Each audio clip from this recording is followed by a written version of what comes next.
राधे राधे सभी भक्तों, कैसे हैं आप सभी। आशा करती हूँ आप सभी खुश और स्वस्थ होंगे और आपका नाम जब भी बहुत अच्छे से चल रहा होगा। अक्सर हमारे जीवन में ऐसा होता है कि किसी प्रियजन के जाने पर या किसी हानि के समय हम बहुत दुखी हो जाते हैं। हमें लगता है कि अब सब खत्म हो गया, लेकिन गीता हमें यही सिखाती है कि मृत्यु अंत नहीं है बल्कि एक परिवर्तन है। जैसे हम रोज रात को सोकर सुबह उठते हैं, यह भी एक तरह की मृत्यु और नया जीवन है। या जैसे हम पुराने कपड़े बदलकर नए कपड़े पहनते हैं, आत्मा भी उसी तरह शरीर बदलती है। अध्याय 2 के श्लोक 25 से 28 में भगवान श्री कृष्ण अर्जुन को यही समझा रहे हैं कि आत्मा न तो नष्ट होती है और न ही जन्म लेती है, केवल शरीर आता जाता है। इसीलिए हमें शोक नहीं करना चाहिए बल्कि जीवन को सही दृष्टिकोण से देखना चाहिए और अपने कर्तव्य पर ध्यान देना चाहिए। आइए पढ़ते हैं अध्याय 2 श्लोक 25। अव्यक्तोऽयं चिन्तयोऽयं विकार्योऽयं युज्यते तस्मादेवं विदित्वेनं नानुशोचति महसि। इस श्लोक का अर्थ है, आत्मा अव्यक्त है, चिंतन से परे है और इसमें कोई परिवर्तन नहीं होता।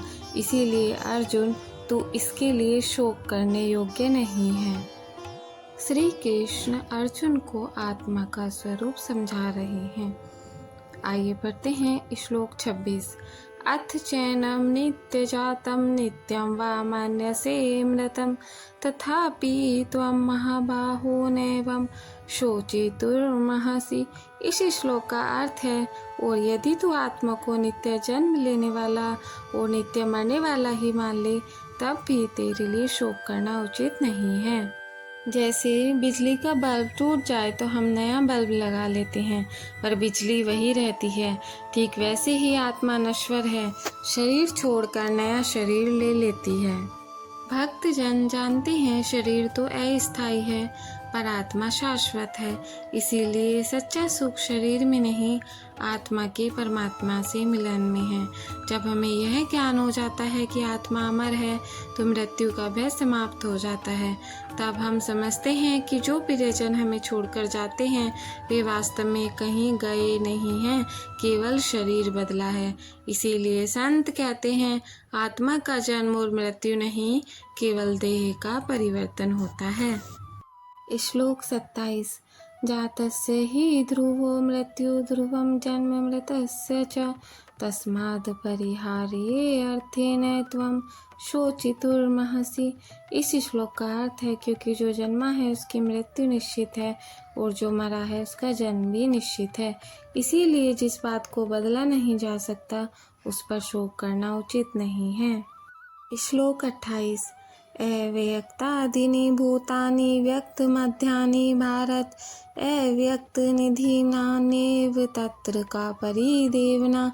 इस श्लोक का अर्थ है, हे भारत अर्जुन, सभी प्राणी जन्म से पहले अव्यक्त अदृश्य हैं और मृत्यु के बाद भी अव्यक्त ही हो जाते हैं।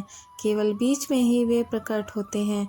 फिर ऐसी स्थिति में शोक करने की क्या आवश्यकता है। इन चारों श्लोकों में भगवान श्री कृष्ण हमें जीवन का एक महान सत्य समझाते हैं।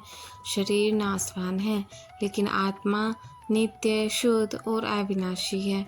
जन्म और मृत्यु केवल शरीर के परिवर्तन है।